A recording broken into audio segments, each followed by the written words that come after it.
love me. Tell me pretty lies, look me in the face. Tell me that you love me, even if it's fake.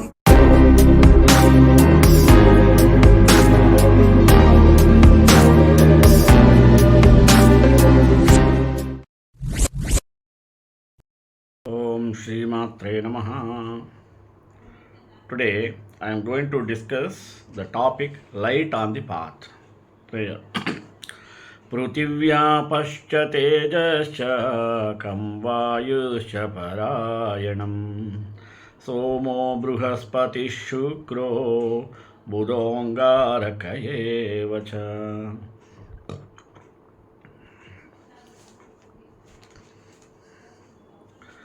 Light on the Path is one of the number of different occult treatises which are in the care of the great teachers and are used in the instruction of disciples.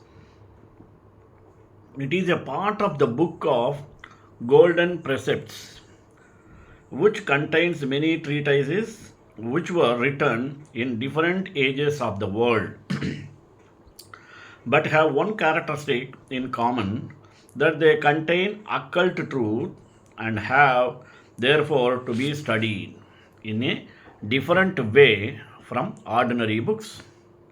The understanding of these treatises depends upon the capacity of the reader, and when any one of them is published to the world, only distorted views of its teaching will be acquired if it is taken literally.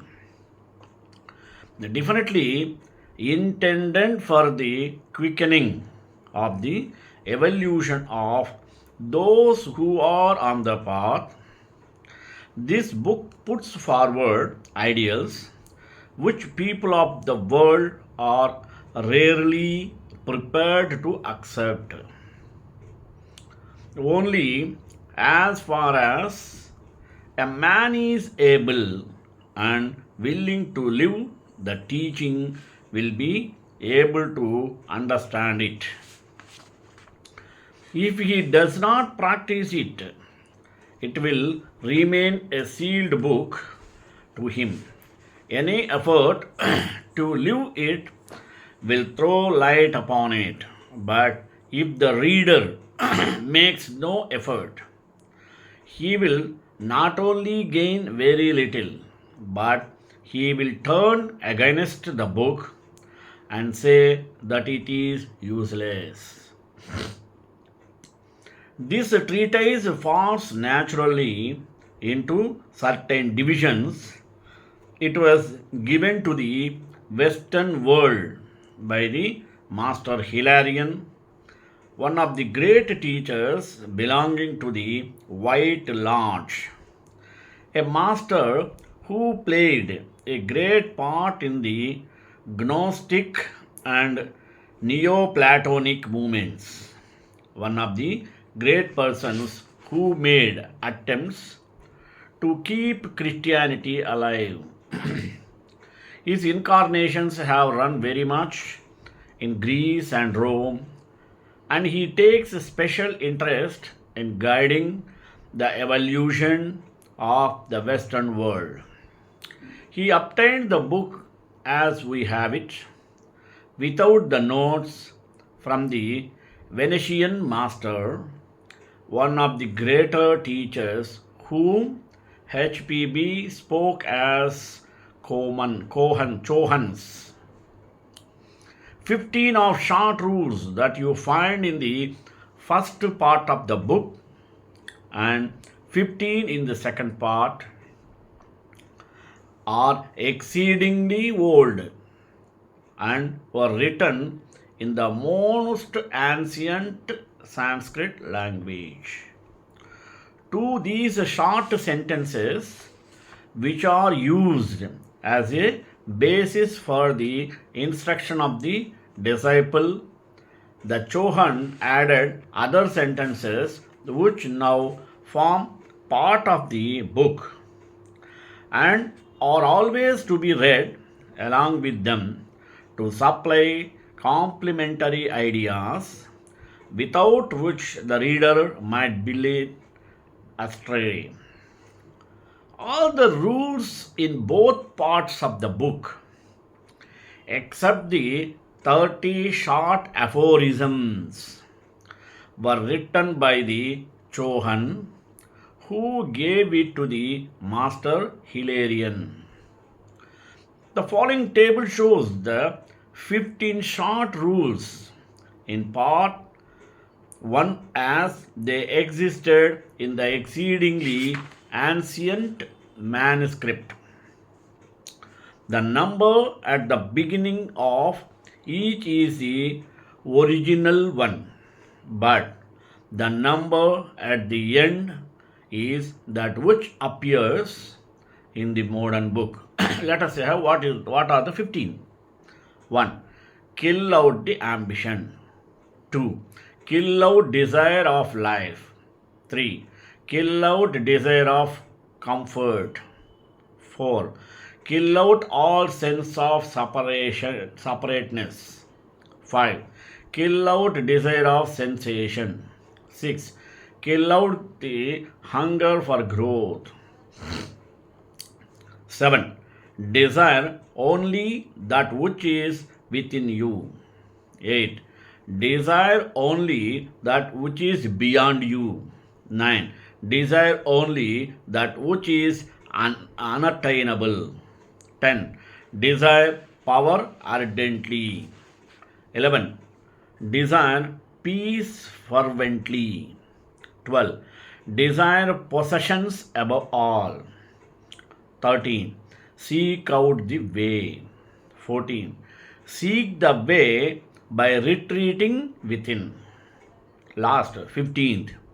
Seek the way by advancing boldly without. It will be noticed from the above sentences, that is, because they do not belong to the most ancient part of the book.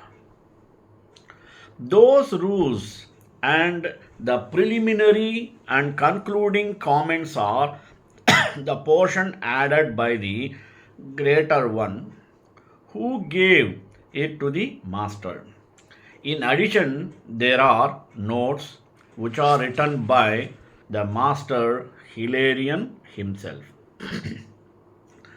The book as originally published in the year 1885 contained these three portions: the aphorisms from the ancient manuscript, the editions of the Chohan, and the notes of the master Hilarion. All these were written down by Mabel Collins, who acted as the physical instrument, as the pen that wrote it. The master was himself the translator of the book, and he impressed it upon her brain. His was the hand that held the pen. Then there subsequently appeared in Lucifer under the title of Comments a few articles which were written by Mabel Collins under the influence of the master Hilarion, and which are exceedingly valuable, worth reading and studying. Now, taking up the book itself, we first find the following statement. 1.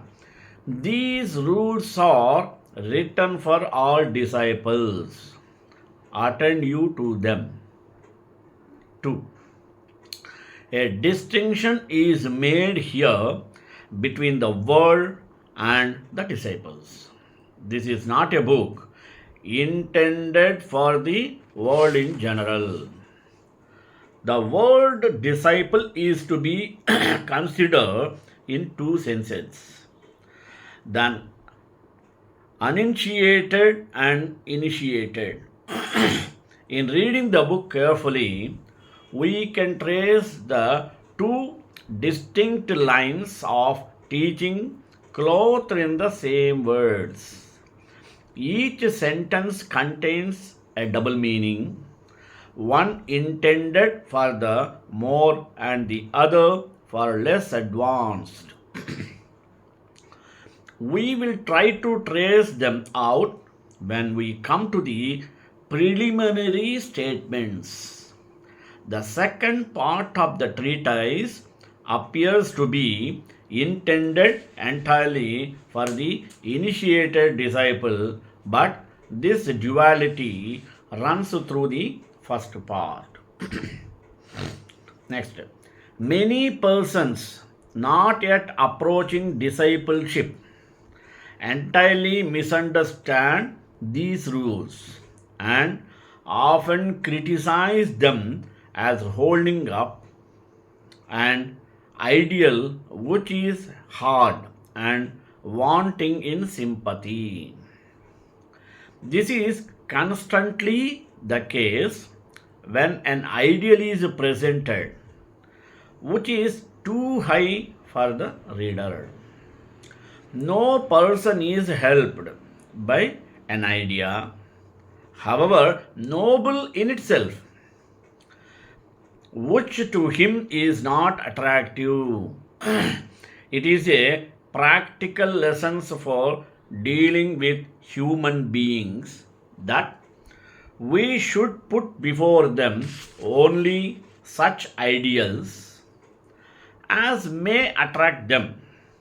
With all books of this kind, that which a man gets out of them, his understanding depends upon his own power to answer to the thoughts which they contain.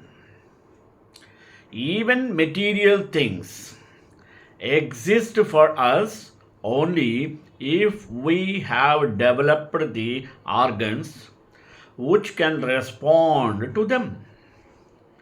Hence, at the present time, there are hundreds of vibrations playing upon us to which we are incapable of giving heed.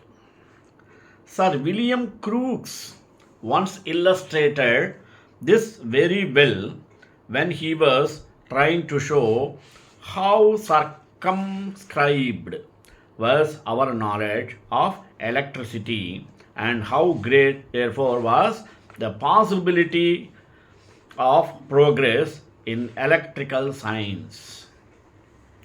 He said that it would make an enormous difference to us, would in fact revolutionize our ideas if we had organs answering to electrical vibrations. In dry air, we should not be conscious of anything, for it does not conduct electricity. A house made of glass would be opaque, but an ordinary house would be transparent. A silver wire would look like a hole or tunnel in the air. What we know of the world thus depends upon our response to its vibrations. Similarly, if we cannot answer to a truth, it is not truth for us. So, when dealing with books written by occultists, we can only catch their thought in proportion to our own spiritual advancement. Any part of their thought which is too subtle or too high simply passes by us if it were not there. Much more can be got out of this book by meditation than by mere reading. Its greatest value is that It gives directions to our meditation. Pick out a single sentence and then meditate upon it. Stop the working of the lower mind and awaken the inner consciousness which comes directly in contact with the thought. One may thus get away from images of the concrete mind to a direct perception of the truth.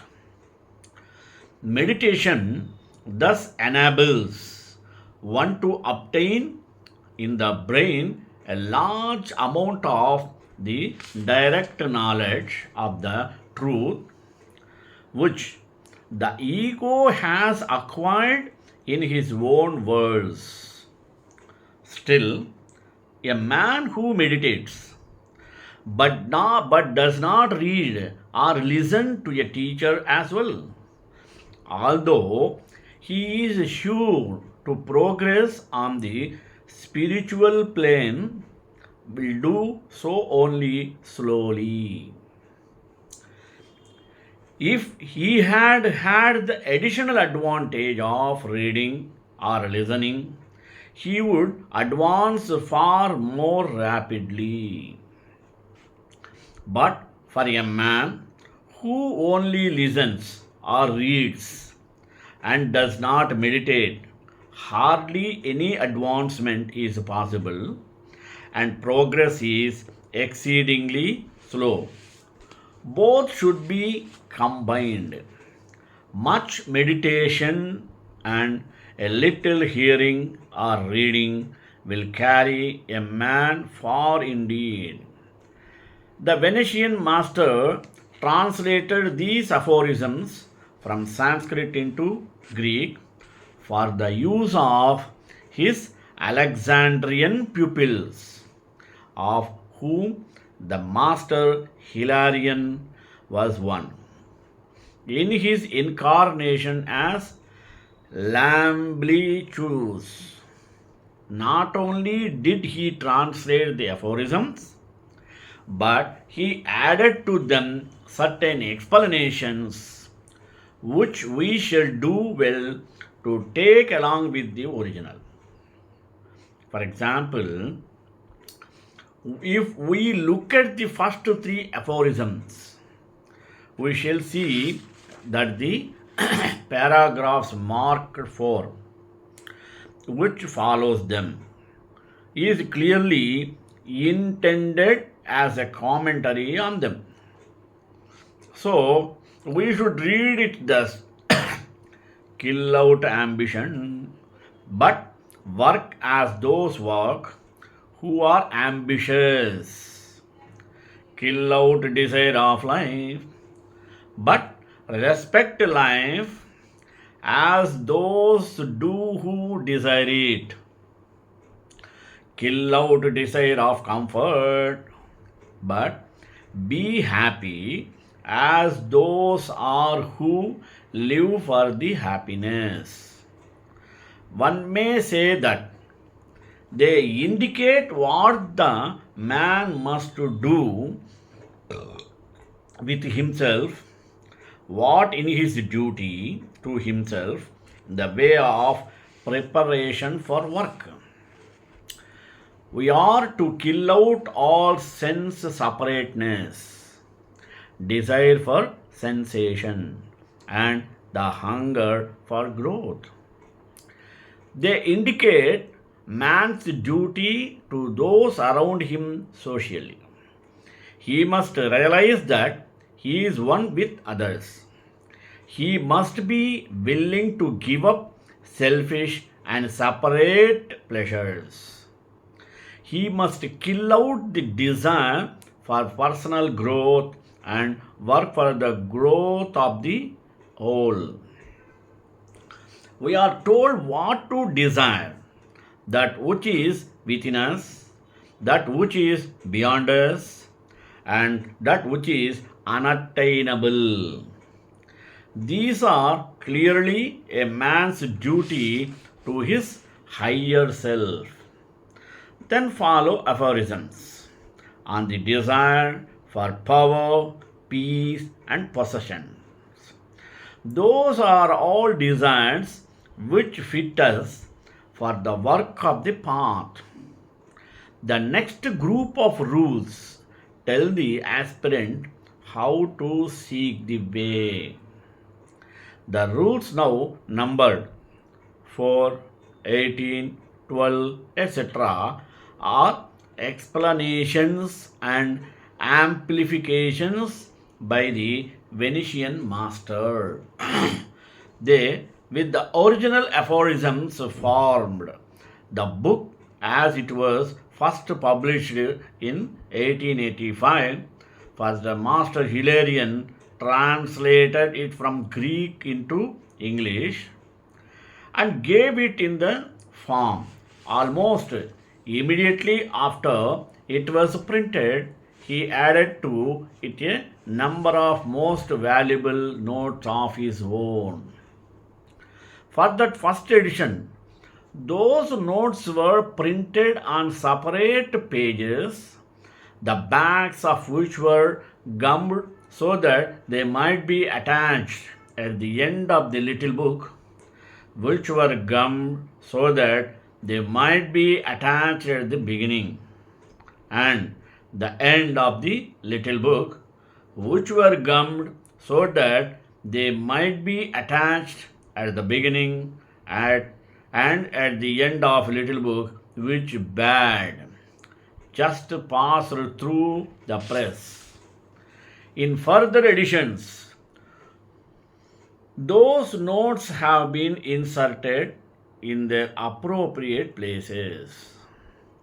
The beautiful little essay on karma, which appears at the end of the book, is also from the hand of the Venetian master and was included in the book from the first edition. The archaic Sanskrit manuscript, which was the basis of light on the path, was also translated into Egyptian, and other many of the explanations of the Venetian master have more the ring of the Egyptian than of Indian teachings. Now, the beautiful little essay on karma, which appears at the end of the book, is also from the hand of the Venetian master and was included in the book from the first edition. The Sanskrit manuscript, which was the basis of light on the path, was also translated into Egyptian. And many of the explanations of the Venetian master have more the ring of Egyptian than of Indian teaching. Therefore, the student who can enter to some extent into the aspirant of the old civilization will find it great help to his understanding of this book. The conditions which surrounded us in ancient Egypt were radically different from those of the present day. It is almost impossible to make a people understand them now.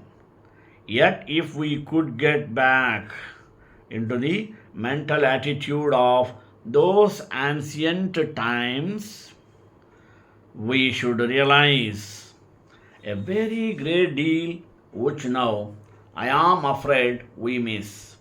We are in the habit of thinking too much of the intellect of the present day and are fond of boasting of the advance we made. The 150 years of scientific development which have played so large a part in our civilized history with the 4,000 years through which the Egyptian civilization flourished practically unchanged. We see at once that ours is a very small affair. Another. Any civilization which has lasted as long as 4,000 years has had an opportunity to try all sorts of experiments and to obtain results which we have not yet. So it is not fair to compare us at our beginning with any of the great civilizations at their zenith. Pythagoras, speaking to the people at Taormina, told them that the state was more than father and mother, more even than wife and child, and that every man should always be ready to give up his own thoughts, feelings, and wishes for the sake of unity, for the res publica, the common weal or well-being of the whole, to which everyone should be willing to sacrifice his personal interests. In England, too, in the days of Queen Elizabeth, there was a period of such true activity. We can't find such a true patriotic feeling and activity. I do not mean that in ancient Greece or anywhere else in the world all the people were unselfish. Not by any means, but all educated people took a very much wider view, a much more communal view of the life than what we do. Even impressions from the past giving a sense of atmosphere are a great help. Egyptian for the Indian, there is no more precious gem in our theosophical literature. No book which will better repay the most careful and detailed study. As already explained, Light on the Path was the first of the three treatises which explains the unique position in our theosophical literature. As they give directions from those who have trodden the path to those who desire to tread it, they are very useful for aspirants, those who are trending the probationary path. Then they begin all over again at a higher level for him who has entered the path proper through the proportional of the first of the great initiation, and yet again when adeptship has been attained, it is said that once more in some still higher sense these things, same percepts may be taken as directions for one who presses onwards. In this way, for the moon who can understand in it with the whole of its mystic meaning. This manual carries us farther than any other. Even among students, there may be some who cares, some who wonder at the age of forum in which the teaching is given. The only way to understand it is to take it for granted and try to leave it. Srikanta कल्याण निराम शिवे निवास श्रीनिवास मंगल मंगल सर्वे रासादि सत्कृदायास्तु मंगलम्.